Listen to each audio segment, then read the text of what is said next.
নমস্কার।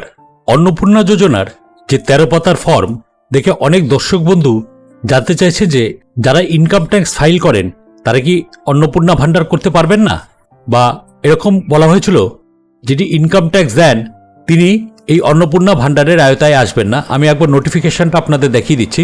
এখানে যেরকম বলা রয়েছে দেখুন, এজ হতে হবে 25 থেকে 60 বছরের মধ্যে। আর এই পয়েন্টে বলা রয়েছে দেখুন 2 নম্বর পয়েন্টে, she is not in any permanent government employee getting regular salary, pension under union or this state government and statutory body, government undertaking, panchayat, municipal body, local body, teaching or non-teaching employment under this state government, aided education institution.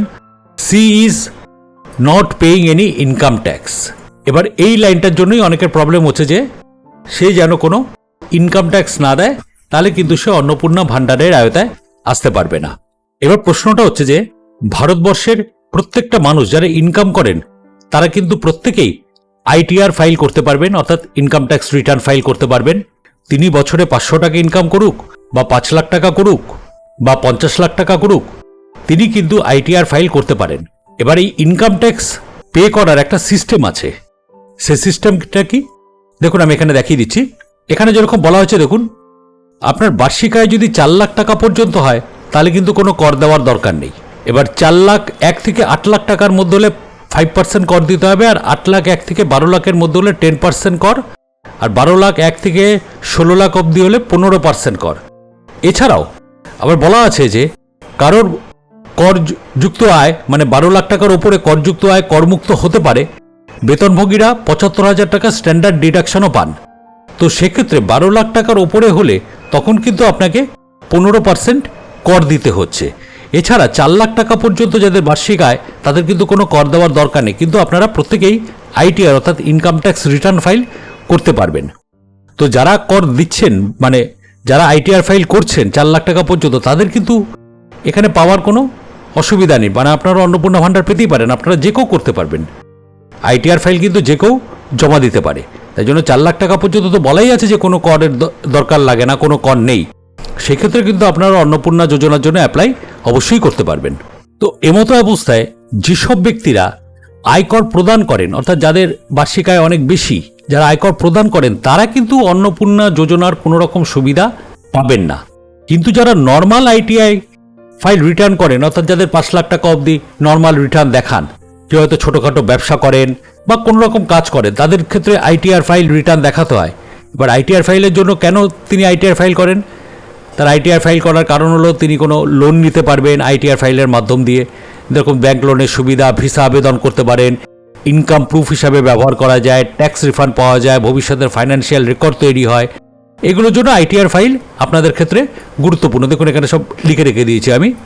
তো সেই ক্ষেত্রে কিন্তু তিনি যদি আয়কর মুক্ত হন, অর্থাৎ 4 লাখ টাকা পর্যন্ত তো কোনো আয় লাগছে না, সেই ক্ষেত্রে আপনাদের কিন্তু অন্নপূর্ণা যোজনায় আবেদন করার কোনো রকম অসুবিধা নেই, আপনারা কিন্তু অন্নপূর্ণা যোজনায় আবেদন করতে পারবেন। এবার এখানে আরেকটা বিষয় হলো, যে অন্নপূর্ণা যোজনার জন্য অ্যাপ্লাই করছেন, দেখুন এখানে যে লেখা আছে অন্নপূর্ণা যোজনার জন্য আবেদন করা হচ্ছে, যার নামের পাশে টিক দেওয়া হচ্ছে, সেই ইনকাম ট্যাক্স দেয় কিনা আমরা কিন্তু প্রচণ্ড এখানে গুলিয়ে ফেলছি। আপনাদের অন্য বাড়ির কেউ, আপনার অন্য সদস্য, ধরুন আপনার স্বামী ইনকাম ট্যাক্স দেয়, তার সঙ্গে কিন্তু আপনার কোনো সম্পর্ক নেই, আপনি ইনকাম ট্যাক্স দেন কিনা সেটা একটা ব্যাপার রয়েছে, ঠিক আছে?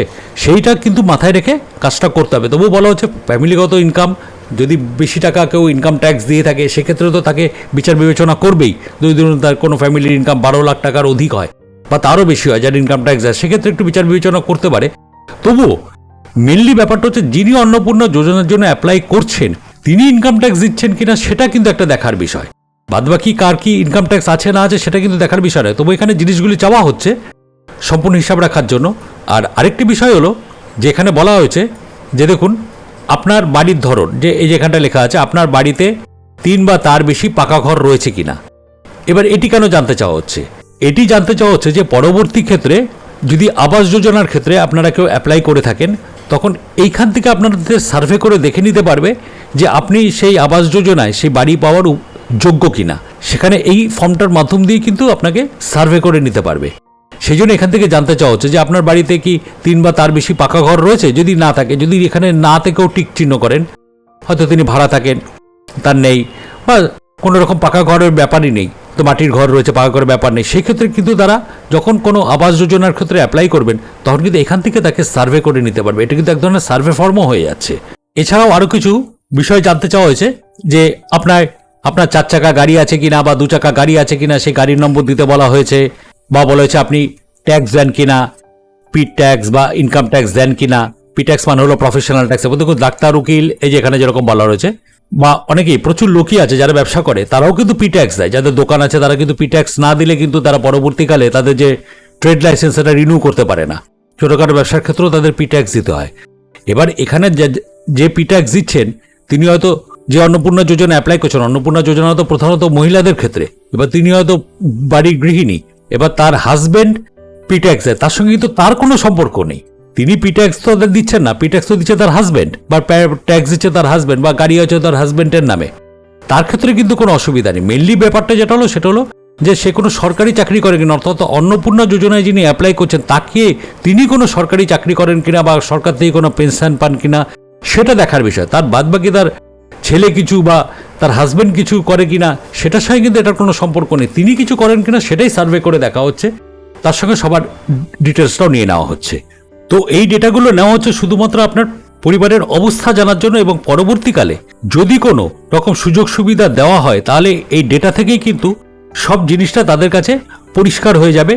তাই আপনার বড় বাড়িও যদি থাকে বা আপনার কোনো বিশাল জমিও যদি থাকে, কিন্তু আপনি যদি এই তিনটে, অর্থাৎ এখানে যেটা দেখানো হচ্ছে এই যে নোটিফিকেশনে এই যে তিনটে যে ক্রাইটেরিয়া, এই তিনটে ক্রাইটেরিয়া যদি আপনার না ফুলফিল করতে পারেন, যে আপনার বয়স হতে হবে 25 থেকে 60 বছরের মধ্যে, আপনি কোনো ইনকাম ট্যাক্স দেন না, এখানে লেখাই আছে, দেখুন সি লেখাই আছে এখানে পরিষ্কার করে, কোনো ইনকাম ট্যাক্স দেন না, এবং এখানে প্রত্যেক কটা দেখুন সি লেখা আছে, সে কোনো গভর্নমেন্ট এমপ্লয়ি বা গভর্নমেন্ট পেনশন হোল্ডার এরকম হবেন না। অর্থাৎ এই ক্রাইটেরিয়াগুলি, বা আপনার লোকাল বডি অর্থাৎ শিক্ষক যদি স্কুলের শিক্ষক হয়ে থাকেন, এরকম যদি কিছু না হয়ে থাকে, এই তিনটে ক্রাইটেরিয়া যদি ফুলফিল আপনারা করতে পারেন তাহলে 100% কিন্তু আপনারা অন্নপূর্ণা যোজনার টাকা পাবেন।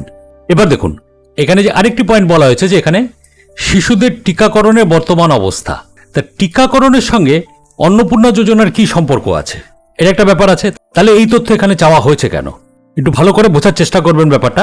কারণ গতকালই মন্ত্রী বলেছিলেন যে কেউ হয়তো টিকা নেয় না, যেটা সরকারি দেওয়া টিকা, সেই টিকা কেউ হয়তো গ্রহণ করে না, কিন্তু সরকারের দেওয়া 3000 টাকা সে গ্রহণ করবে। এটা কি করে সম্ভব? সেই জন্যই কিন্তু এই পয়েন্টটা এখানটায় দেওয়া হয়েছে যে শিশুদের টিকা হয়তো সে সরকারি জায়গা থেকে করাচ্ছে না বা টিকা নেওয়াচ্ছে না, আবার এদিকে সরকারের দেওয়া 3000 টাকা সে নিচ্ছে, সেটা কি করে সম্ভব? এই জন্য কিন্তু এখানে এই পয়েন্টটি করা হয়েছে। তবে আজকে আমি আপনাদের একটি ভিডিও দেখাচ্ছি যেটিতে বলা হয়েছে এই ফর্মটিকে হয়তো আরেকটু সরলীকরণ করা হতে পারে। আমি দেখাচ্ছি আপনাদের ক্লিপিংসটি। সেই জন্য একটা অনুরোধ আপনাদের কাছে, আপনারা তাড়াহুড়ো করে এখনই কেউ ফর্ম ফিল আপ করবেন না, কারণ হয়তো আবার ফর্মটি চেঞ্জও হতে পারে। সেই জন্য এত তাড়াহুড়ো করবেন না। 90 দিন হাতে সময় আছে, 1 জুন থেকে 90 দিনের মধ্যে আপনাদের ফর্মটি ফিল আপ করতে হবে। আর যতদিন না ফর্ম ফিল আপ হচ্ছে ততদিন আপনারা অন্নপূর্ণা যোজনার বদলে আপনারা কিন্তু লক্ষ্মী ভাণ্ডারের টাকাটি আপনাদের ব্যাংক অ্যাকাউন্টে ঢুকবে। সেজন্য তাড়াহুড়ো করবেন না, ফর্মটি হয়তো আরেকটু সরলীকরণ হতে পারে। আমি আপনাদের এই ভিডিও ক্লিপিংসটি একবার দেখিয়ে দিচ্ছি যে কি বলেছে এই ভিডিও ক্লিপিংসে। 11-12 পাতার ফর্ম, এটা হয়তো অনেকেরই ভরতে অসুবিধা হচ্ছে, এবং এটা আমি অনারেবল চিফ মিনিস্টারকে জানিয়েছি, সিএস সাহেবকেও জানিয়েছি, যাতে যদি একটুখানি কনসাইজ করা যায়।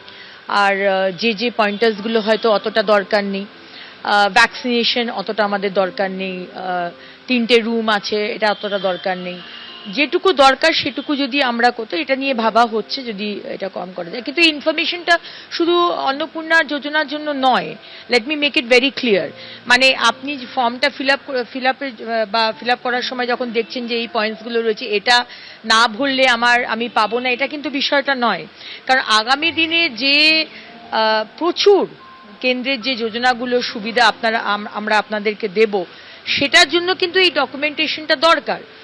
আমরা চাই, দেখুন এটা আমাদের টাকা, এটা আপনার টাকা, এটা মানুষের টাকা, ভুল কারুর হাতে যেন না যায়। কিন্তু যেগুলো হয়তো অতটা আমাদের দরকার নেই, হয়তো অন্য যোজনার জন্য এই মুহূর্তে আমরা ভেবে দেখছি যদি একটু কনসাইজ করা যায়। তাহলে শুনলেন প্রতিবেদনটি যেটি আমাদের শোনালাম ভিডিওতে। তাই জন্য একটি অনুরোধ, তাড়াহুড়ো কেউ করবেন না, আস্তে আস্তে করুন। এখনো অনেক সময় আছে, অনেক কিছু চেঞ্জও হতে পারে, আবার অনলাইনেও ফর্ম বেরোবে। সেজন্য অযথা দাঁড়িয়ে ভিড়ভাট্টার মধ্যে দাঁড়িয়ে ফর্ম ফিল আপ করার জন্য কেউ তাড়াহুড়ো করবে না, আস্তে আস্তে ধৈর্য ধরে করুন। দেখবেন সব কিছু ঠিকঠাক হয়ে গেছে। আশা করি ভিডিওটি আপনাদের প্রত্যেকেরই কাজে লাগবে। তাই জন্য একটি অনুরোধ, চ্যানেলে যদি নতুন হয়ে থাকেন তাহলে অবশ্যই চ্যানেলটিকে সাবস্ক্রাইব করে দেবেন, আর ভিডিওটিতে অবশ্যই একটা লাইক আর কমেন্ট করে দেবেন। ধন্যবাদ।